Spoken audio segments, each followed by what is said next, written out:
Hi, my name is Talamantes-Burns, and I am making this video as a part of a requirement for my EDU 581 class at Georgetown College under the supervision of Dr. Brody.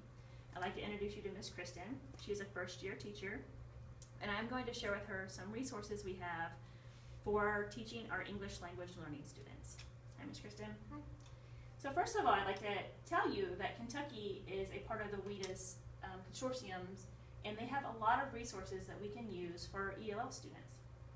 When ELL students enroll in school, we first give them something called the WAP screener. It's called the WIDA Access Placement Test.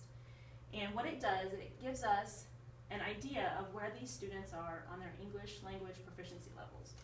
And those levels are ranged from 1 to 6, and they are entering, beginning, developing, expanding, bridging, and reaching. And as you know, we've talked before that you have a couple students in your kindergarten class who are ELL students. And I'd like to share with you that on their WAP screener, they scored a level 1, and that is entering. So they're just entering into the English language, and their proficiency level is still low. Well, what we can do with those levels is we can look at the can-do descriptors. And this is on the WIDA site, and it's under Standards and Instruction. And over here, it comes up as a PDF.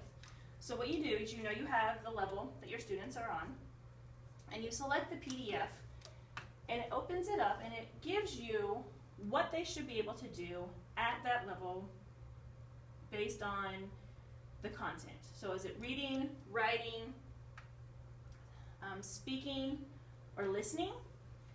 And I'm just going to walk you through how we can maybe use this chart. So let's go down to writing, because writing is something that we really work with our kindergartners on a lot. And they are at a level 1, as we shared before. So can you tell me what level 1 says? Illustrating likes or dislikes from real life objects or pictures, and drawing or making collages about personal interests or content-related topics in small groups. Okay, so that's basically saying that they can draw pictures of things that they like or don't like, or they can draw pictures based on content topics you're discussing in class. Now, as a part of our requirements, state law says that we need to move them up at least 1 level every year. So if they're currently at a level 1, we want to work towards moving them to a level 2, which I said was emerging. And level 2 says drawing and reproducing words about preferences. So going from drawing, they would just then draw and also start to write these words.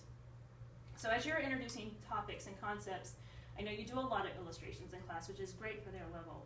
And with these students, other students may be moving on more quickly, but because these students' the language proficiency is maybe a little bit lower, we need to really look at these and make sure that we're following what they really can do. And it's not, we're testing true content as opposed to their language. So let's go back to our WIDA resource. And when we're talking about their proficiency levels, we also have something called English language proficiency standards. And these standards are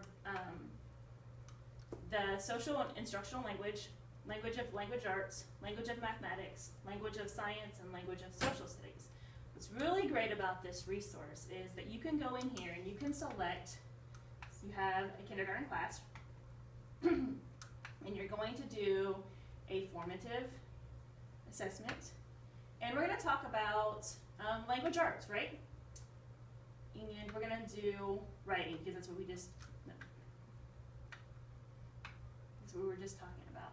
So we're going to search with these filters, and it's going to bring up this sample for us to use.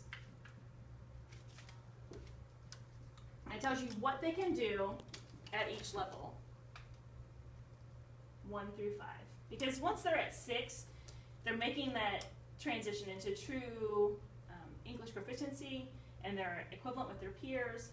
And so they follow the regular structure that we use in our classrooms. But these students, 1 through 5, still need some help. So here's this, I wanted to share this. This is from the WIDA site, and you can pull up these really great resources, and it tells you exactly what they should be doing in social and instructional language when it comes to writing at their level. And don't forget that we need to try to move them to the next level every year. Make sense? Do you have any questions for me? Don't think so. Okay, great. Just a reminder that the WIDA site is available for Kentucky teachers. And all these resources are here and easy to use. I encourage you to just get on there and start searching for things, and you'll be surprised at what you can find to help with your students. Thank you.